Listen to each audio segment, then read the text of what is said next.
Selasa pagi, petugas dari Badan Penanggulangan Bencana Daerah atau BPBD Kota Bogor berusaha memotong pohon jenis jengkol yang menimpa satu unit mobil pick-up hingga ringsek di Kampung Kukupu, Kelurahan Cibadak, Kecamatan Tanah Sareal, Kota Bogor.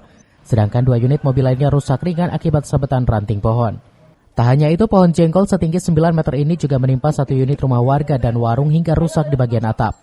Peristiwa ini terjadi ketika hujan lebat disertai angin kencang pada Senin sore kemarin. Ditambah lagi pohon lalapan masyarakat Indonesia ini sudah lapuk dimakan usia. Ketimpa itu punya ibu? Mobil. Itu warung apa gitu apa itu?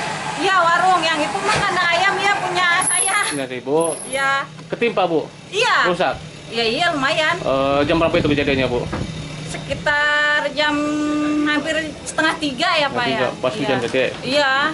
Ibu pada waktu itu lagi ngapain di dalam warung itu? Oh, saya mah lagi di rumah, lagi bikin buras. Oh, terus di dalam warung? Suami saya lagi ini benerin kabel. Putus, ketiban kunan. Terus nggak ada apa-apa yang nggak kena? Alhamdulillah sih.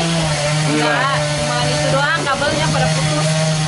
Logisnya pada saat kemarin ya, sore sekitaran jam 15 kurang lah, 15.00 terjadi angin disertai hujan.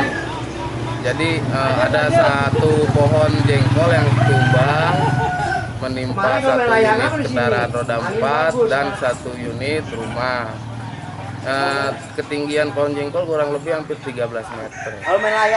Itu dipikirkan pohonnya udah tua apa gimana? Apa kena angin kencang? Ya, pohonnya sudah tua kebetulan. Ditambah ada angin kencang? Ya, ditambah angin kencang juga disertai hujan. Sampai sini belum ada korban ya, Pak? Alhamdulillah untuk korban jiwa tidak ada, hanya korban rumah, mobil kerugian.